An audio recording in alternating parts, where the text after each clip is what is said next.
first camera, which is a Yasser FXD. It's a 35mm camera. And I got it as a gift from my father when I was 17, which is about when I started photographing. As a youngster, I used to like to write. But I realized the writing was keeping a record, you know, of what was happening inside. And at the time, maybe I didn't vocalize it to myself, but it was so that at a later stage in my life, I can look back and see, you know, where I was, you know, what kind of a person I was. And, you know, all those many years, however long down the line, you know, I'd have a look at it and I could see, okay, you know, how have I changed? And has it been for the better or the worse? I realized very quickly that photography was an easier way of doing that because I was also lazy. And I realized that in shooting, I had the opportunity of recording how I looked at the world, and in a way that wasn't as mediated as writing, because when you write, you have to find specific words to squeeze meaning into, and in a way it can sometimes be leading. You know, you start writing something and because of the way you are educated or socialized, you know, the writing takes on a life of its own, which is not necessarily an accurate reflection of, you know, what you're trying to communicate. But with photography, I found that, you know, the meanings that you ascribe was more open, you know, and in that there's also, for other people, there's room to interact with it and derive their own meaning. I remember the first roll of film.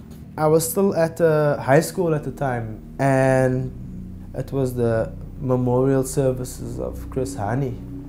And I remember the principal at the time, Mr. Mayor, making an announcement via the intercom saying we should avoid the city by all costs and walk around the city and not go through the city. And, you know, and obviously I was thinking to myself, wow, this is probably a good opportunity to get my camera. And I remember I snuck out of the house, I took my camera, I convinced two friends of mine from my class to go into the city with me, you know. It was mayhem and chaos in the city center that morning, you know. People were getting shot, people next to us were getting shot with buckshot, it was like tear gas, they were burning cars and bikes and looting shops. It was crazy. I remember a lot of the work that a lot of the shots that I had were shaky. That's because I was shaking. In a way, it kind of was responsible for, you know, giving me direction in my photography in terms of, you know, narrative and story.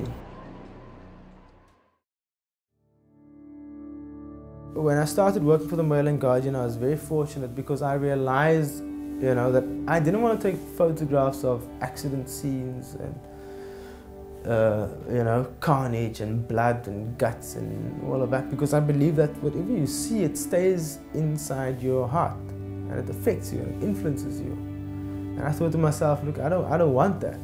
You know, I want to tell people stories, but I don't want to go into the gory stuff. I don't want to go into the bloody stuff. I just want to tell, you know, I want to tell real stories with a view to, you know, uplifting and understanding people. The first job that I did for the Mail and Guardian, it was, I remember I just sent up my portfolio, and I got the details from another good friend of mine, Godstead, who passed on a couple of years ago. He was a photographer for Die Burger, you know, and he's a good friend of mine, and he basically showed me how to process and print in the darkroom. He had a little darkroom that he allowed me to use. And I saw him at an event, the Return of the Elders, where Nelson Mandela was present, you know, giving the houses back to people in District 6, and there was a lot of people. And I was the only one with a film camera. And I only had a 50mm lens, and I needed a really good shot. And the only way I was going to get it was by getting close to him. And eventually I kind of figured out how they operate.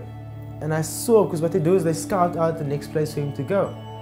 You know, and the guy was prodding me in my ribs, was standing at the gate. And there was a moment that passed, you know, and I kind of, with my eyes, I went, yo, bro, let me get in, you know. And then he was like, okay, go. And then I was the only photographer with him at this particular house, you know, with a family. And that was the shot that they published in the Mail and Guardian. Very often, there's the unspoken agreement. I'm allowing you to take my photo, so that you can tell people my story. You know, and that's got to do with this notion that we have of legacy and who we are.